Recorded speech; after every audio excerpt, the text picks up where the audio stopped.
Have you ever had to save a life?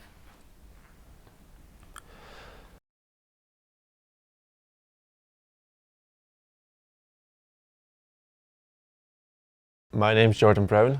I'm from the west coast of Scotland, a town called Campbelltown, and my job is a lifeguard. My name is Ryan Gray. I'm from Bangor in Northern Ireland, and my job is HM Coastguard, Senior Maritime Operations Officer in the Option, and a Coastguard Rescue Officer on a local Coastguard rescue team. I've been a lifeguard for 2 years, now coming up to 4 months.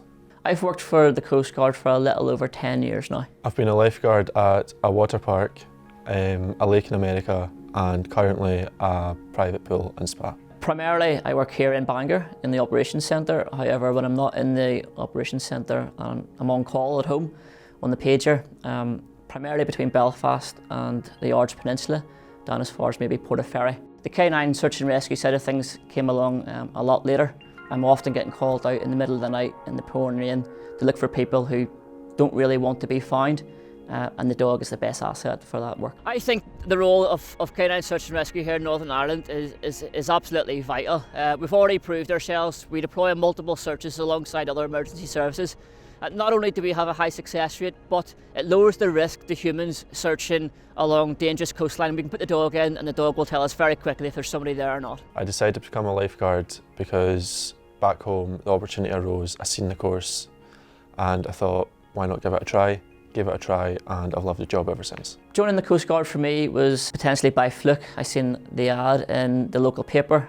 I liked the look of it, so I applied and thankfully got it. To become a lifeguard, you need to do 1 week mandatory course.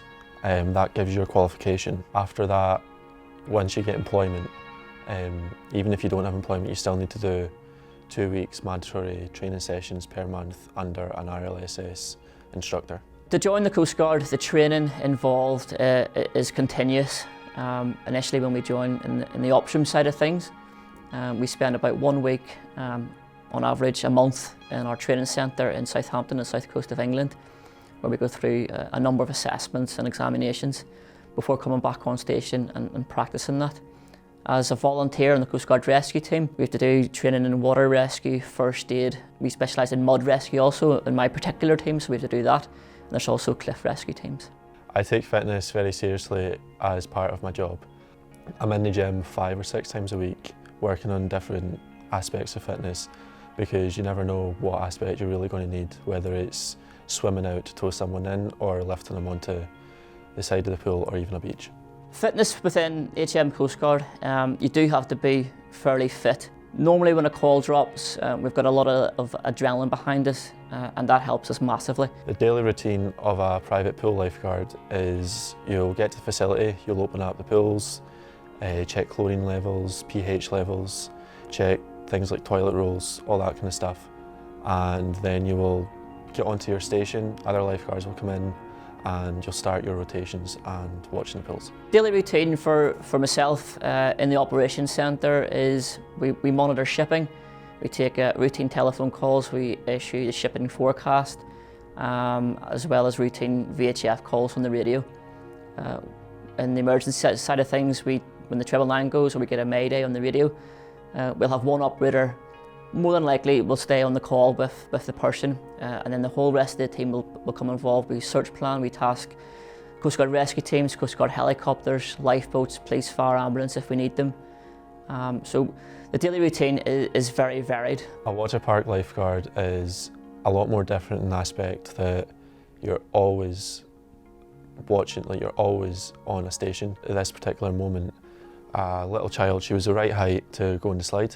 So she sat in a ring, we let her on, sent her down, and she flipped off it, hit her head off the slide, and it knocked her unconscious. The lifeguard at the bottom saw the little girl coming out, but he didn't think anything of it until she didn't come back up, and she was just kind of floating. So he immediately just grabbed the buoy, jumped straight in, and started to pull her out. At this point, I was on my way down the slide, and a third lifeguard who was covering me radioed to get another lifeguard to bring the spinal board. When that lifeguard finally arrived with the board, the little girl was at the edge. We got the board straight under her, strapped her all on, and started pulling her out the pool. just checking her breathing, all the kind of CPR procedures.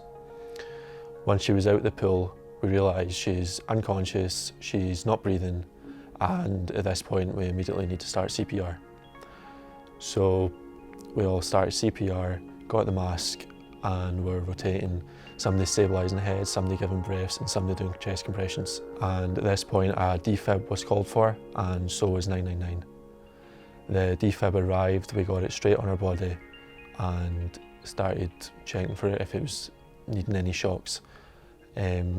Luckily the defib picked up an electrical pulse in her heart, and at this point it shocked her body and she started to come back around.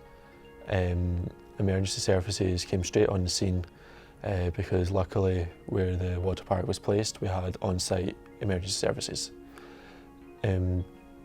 So they got the oxygen tank on her, and she was still on the board because falling off a water slide, hitting your head, we don't know if you've got a spinal problem. So that's something for the doctors, they need to check up on that. But that spine needs to be as stable as possible, just in case she may be paralysed if we move the wrong way. So once the paramedics were there, they took her away into the back of the ambulance, and luckily she made a full recovery.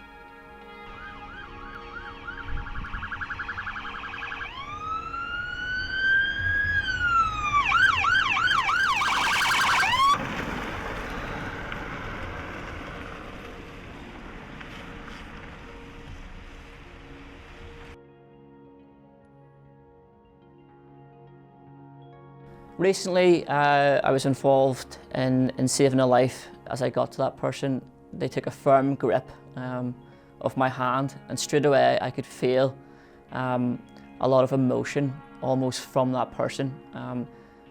Both him and I knew that he was in immediate danger. However, potentially I also felt the distress that he was going through to lead him to be in the water. And that's something, although that only happened around a week ago, I can still feel that guy's grip on my hand. Well, the jobs stick with you. You can find yourself in the most peculiar times, maybe sitting doing absolutely nothing related to rescue, and you'll start thinking potentially about a particular job and maybe wonder how that person's doing now, or how things could have went different in the job. So the emotions for emergency service personnel can stick with them for a while. The role of a coastguard, I think, is very important. Every day, right around the coast of the UK, coastguards are saving lives. The service is available to the coastguard if a coastguard is struggling mentally after a particular incident, a traumatic incident, are absolutely fantastic. We have a system in place where we can come into work and speak to somebody who's been trained to listen and go through some paperwork, and if needs be submitted straight away. Or if we want to remain anonymous, we all carry a card with a number on there that we can contact anybody 24 hours a day and talk about how we're feeling.